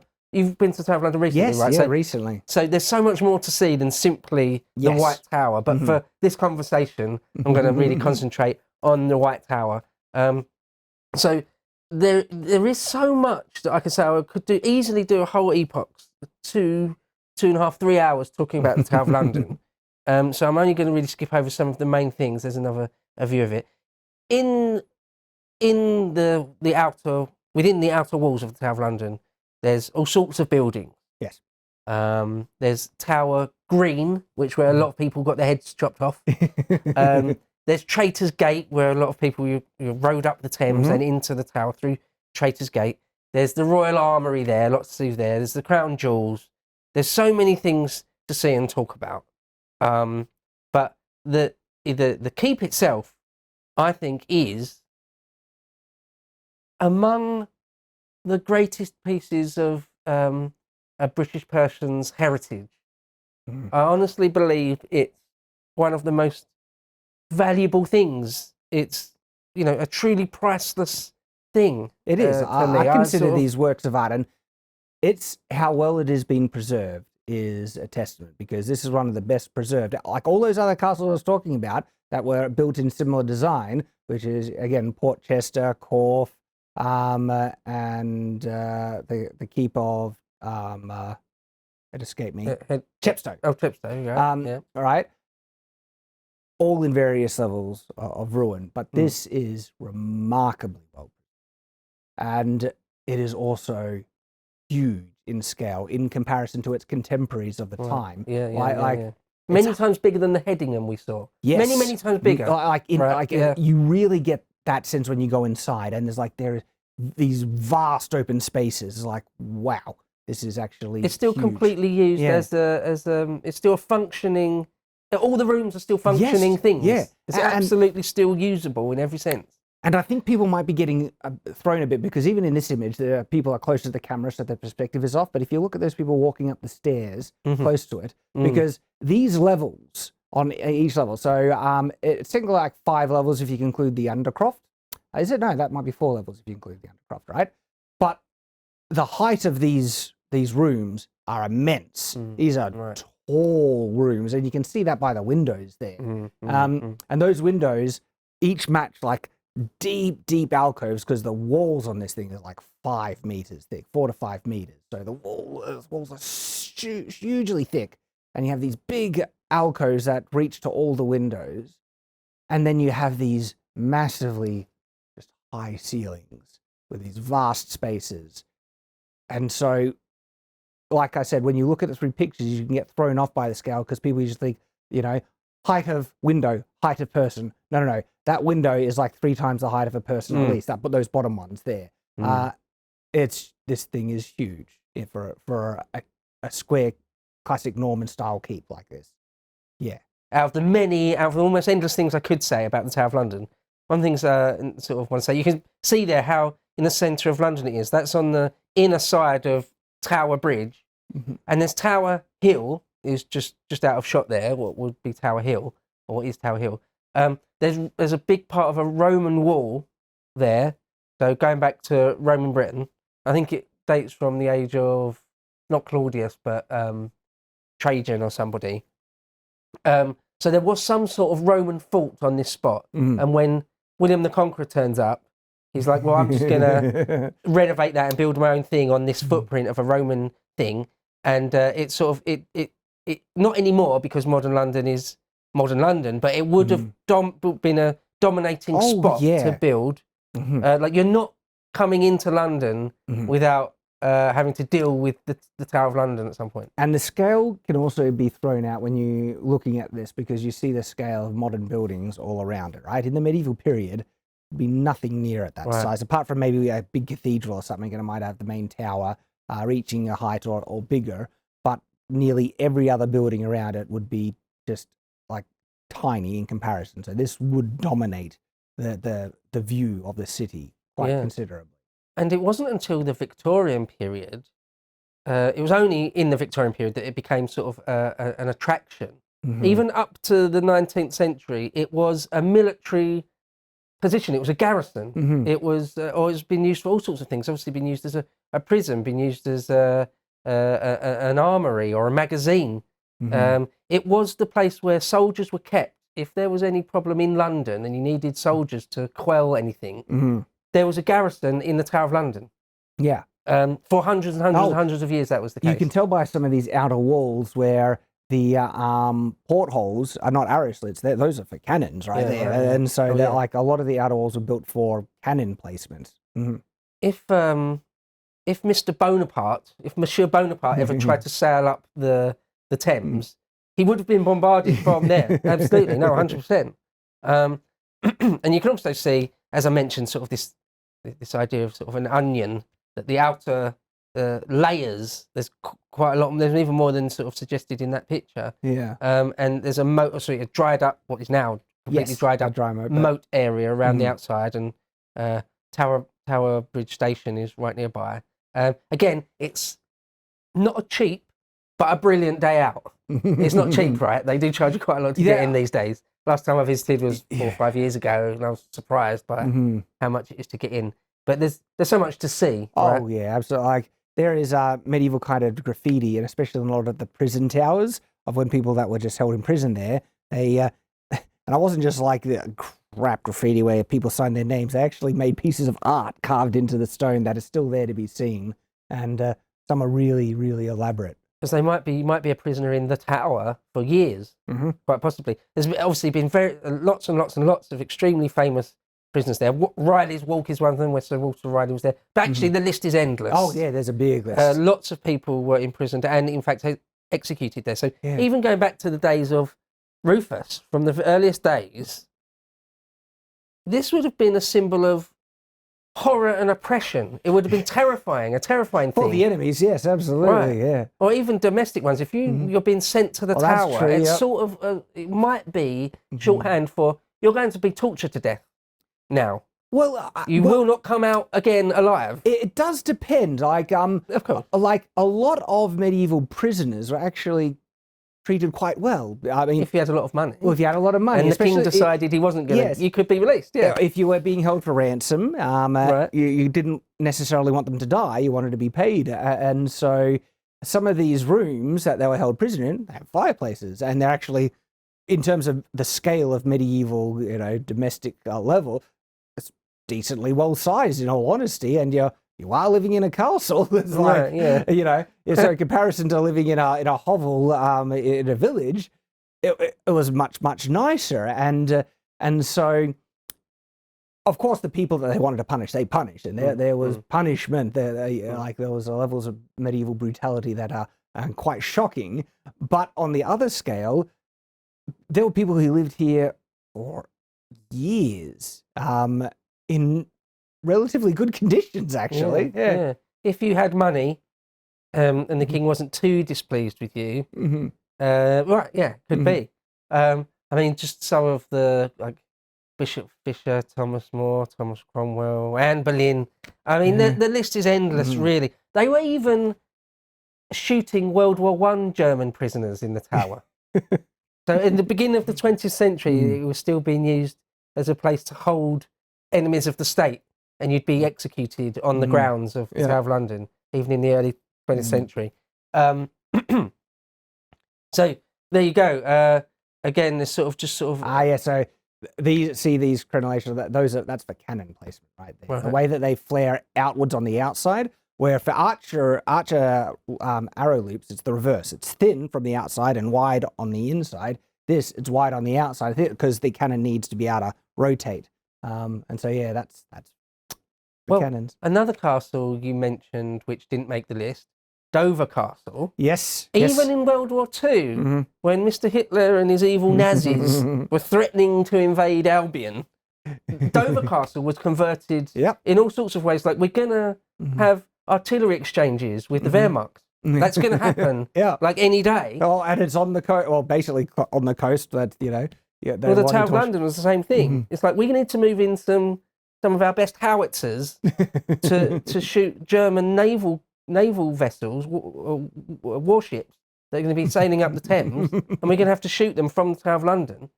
I mean, in the 40s. Yeah. I mean, it's incredible, really, isn't it? Of course, we all know that never happened, and it's it's a very picturesque thing as well. It's beautiful as well. The White Tower. Something to point out, the domes on top of the towers, of course, that's not a medieval thing. No, right?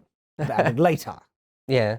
There's lots of later things. Quite a few buildings people might have noticed from the pictures on the inside. I like Georgian era or Victorian even. So the Victorians actually buggered around and played around with it quite a bit and moved some bits around and rejigged some stuff. Yeah. But the White Tower itself is obviously authentic, other than those tops. But the building itself is incredibly well preserved. No, absolutely. Well, I haven't been in a few years. I've been maybe 10 times in my whole life. I would like to know if those windows... I'd love to go back again any day. Those windows on the bottom level, that's technically the second level, and so they are pretty high up. They're above, you'd need a ladder to reach them, but I do wonder if they were there originally, because that would be considered a defensive weakness, but if they're not, because it did have the surrounding wall, and they still are high up, and so that's something I would like to confirm, but though they have such large archways in the stone, that implies that they would have to have been built as part of the original construction, because the archway opening for and provision for those windows are huge, and that'd be really hard to dig out unless the alcoves were there, but it led to an arrow slit or something like that. Some people think there's like one crown. There's many crowns and scepters. There was multiple. Multiple crowns and scepters and orbs and endless sort of giant golden soup tureens, and it goes on and on and on. There's loads of crowns actually. Seeing Henry VIII's armour was a treat. Yeah. There's a little suit of armour for a child. We saw that. I got pictures of that. Has always stuck in my memory since I was a child. It's a beautiful big bearing swords as well. Yeah, the armoury was great to see. My next pick is Corfe. Corfe, yes. Again, it's very, very ruined, Corfe. I've been there myself. Loved it though. Bloody parliamentarians, they love doing. That's what it was. So right, it dates from a very early period, but it wasn't until the 1650s or was it 1640s when the parliamentary forces battered it down. Because they had so much trouble taking it, they didn't want to do it. It was so effective, even against in the age of cannon fire and guns and stuff. Well, I think the people besieging the castle just weren't really well equipped. They didn't have cannons on them, and so they were they had muskets, and muskets ain't going to do it for castles, and so they had a lot of trouble. In actual fact, like there was at one point a garrison of like 20 to 25 people. I forget the exact number, but a small garrison was able to hold off a besieging force of 200. Yeah. It goes to 200. You mentioned a false multiplier. That's exactly and then some. Yeah. Like, when it was in its good nick, it was you needed to batter it to pieces. Yes. The hill that it is on is basically, it makes it nearly unapproachable with siege engines and everything. It has so many accurately well done principles of defensive design, and just like the position to keep on this big hill. Like, no siege tower is going to get there. The only way of logical approach is through the main gate entrance, and that's where you pile up the defenses. Like, you've got to get through layers, and it's just such a testament to how effective castles were that even in the age of gunpowder, 20-25 people holding off 200. I mean, it's astounding. You can see the scale of a couple of little people there, and the thing. So it's quite damn big. Yes, but also the sheerness of the ground that it rests on. It really is sort of sheer in places, and in other places just extremely steep. Yes. And again, sort of a great doubt. If you like the romance of a ruined castle, you won't find much better than Corfe. Yeah. And so you can kind of look at it. Do you see those kind of really flat buttresses along the side wall? And that's what the original keep was. And Corfe Castle actually is more square with more of those buttresses than a lot of when you see recreations of it when it was intact. And again, you can see the buttressing on the sides there. And so the keep is actually very early. Like we're talking. Right. Oh yeah. It's Norman, isn't it? Yeah. Late Norman, I think. Yeah, it was built around the same time as Portchester Keep, Tower of London. Oh, so not late, early. Right. Early. Sorry, early. Yeah. Again, it's just sort of a beautiful thing. Any castle nerd has got to love Corfe. Corfe, like, again, you because of the hill. It's so steep. It's so steep, isn't it? Like, everything is so steep. You only have really one option apart from that front gatehouse. And that gatehouse, originally there wasn't a bridge there. And so drawbridge and everything. And then even if you got through that, you have this big open bailey and another gatehouse just behind it. And it's the only option because everything else is too steep. And once you get through that one, you got to get through another. And it's just, it's beautifully designed and laid out. There's so much to love. I think it's one of those ones where, without kind of reducing it to rubble, that's all you could do to it.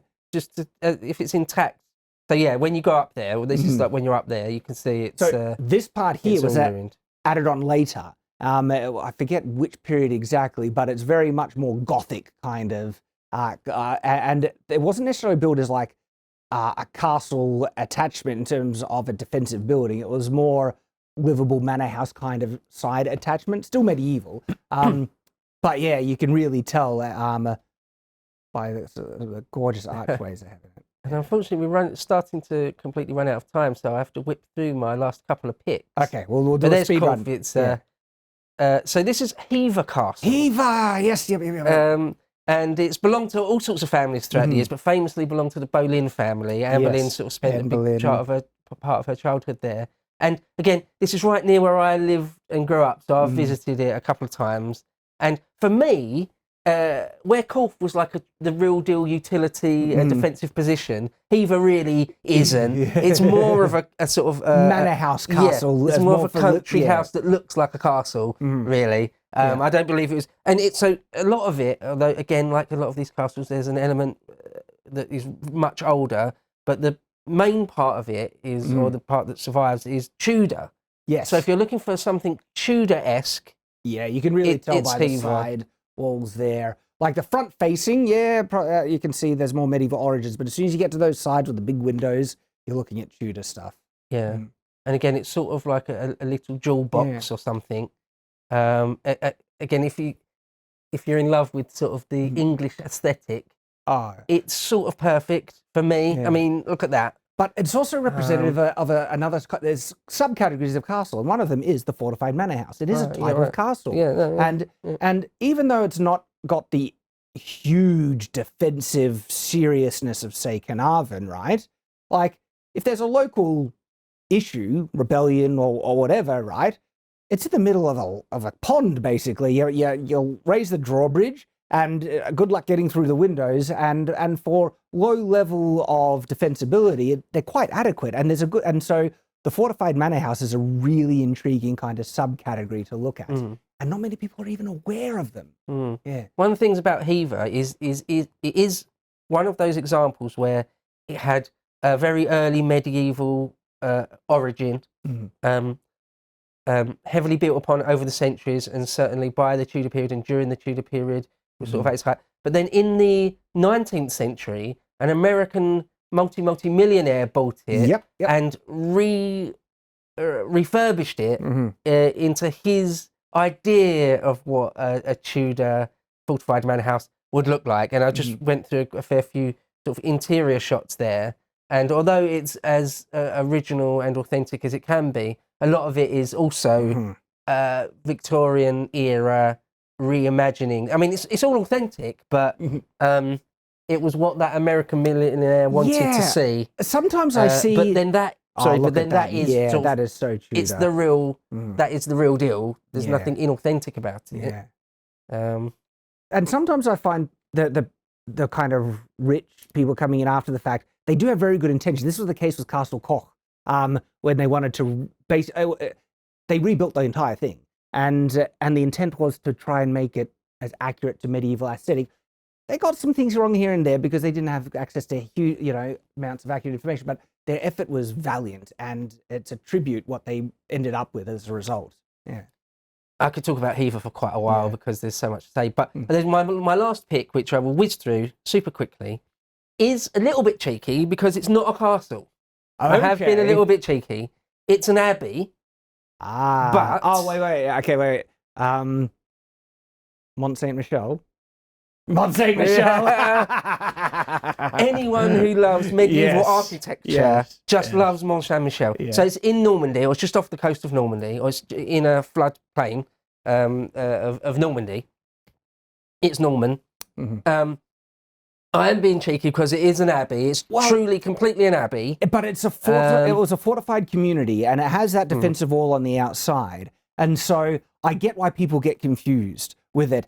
But what it does, it creates such a striking silhouette. In fact, it's an iconic silhouette that people love to duplicate in fantasy castle design as a result.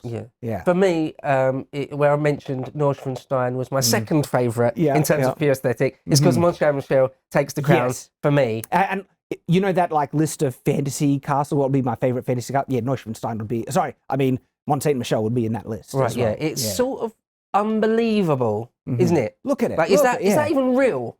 Right? Yeah. Surely that's an AI image. Nothing is that spectacular, but it is real. And just to quickly then say, the sort of the inner sanctum thing, the original thing, like from like the 8th century, or that was demolished, and the only thing that's left is like more from the 10th century. And then it's been built on, like all these castles, there's layers of time. And the things at the top that you can see are nowhere near 10th century. But it is a Benedictine abbey, so more of it's flying buttresses and all that sort of thing. Oh yes, it's gorgeous. And I haven't visited it, and I mean to, perhaps next year, and I've meant to my whole life. But it is one of those things where, again, Mhm. you can sort of, it's scarcely believable. Yeah. And not many people live there. I think it only sort of permanently 30 or 40 people live there, Mhm. something like that. But you know, it existed in the 11th century. William the Conqueror Mhm. will have visited there, or did certainly visit there and things. So it's just it's just spectacular. Yeah. Really. It's a work of art. It's one of the most beautiful kind of structural silhouettes. It's a combination of nature and the architecture that they've built upon it to create something incredible. It's like on this floodplain. Mhm. Just sort of everything about it is remarkable. Like, it's like, And, look at that. yeah. That's just amazing. It's one of those. I saw a tweet the other day from one of Mhm. those Twitter accounts that just sort of exalt great Mhm. medieval architecture. It just sort of said, "Humans built this." And you're like, yeah, it's sort of Yeah. among our greatest achievements on some level in sort of the Mhm. purely aesthetic sense. Yeah. So just coming to an end here. You mentioned the silhouette. Look at that. Like, and we love to try and duplicate that silhouette a lot in fantasy, the Disney kind of aesthetic, It where is, it's that. low on the outside, peaking in the middle. That's the inspiration for a lot of what you see. Yeah, Mhm. absolutely. I think we're getting right to the very, very end here of Mhm. yeah, it is something Disney have plagiarized, Yeah. to be kind to Yeah. them. Yeah. There you go. I think that's the last picture. Yeah. So yeah, a little bit cheeky there, where it was an abbey and not a true castle, but nonetheless, I can understand completely, though. Yeah. Shad, it's been an honour and a pleasure. Thank you for Likewise. your time. Thank you, Bo. Unfortunately, it is limited. Put it there. And I just wish we had more time. We'd go through 100 different castles. Oh, easily, Um, easily. But if you want to, at some point, we'll have you back on Zoom or something Yeah, like that. Because I'd love absolutely. to just talk to you about swords or something as well. Oh, that's another subject. But yeah, anytime. So, well, thanks again. Pleasure's So I mine. hope you guys out there liked it. Until next time, take care. See you later.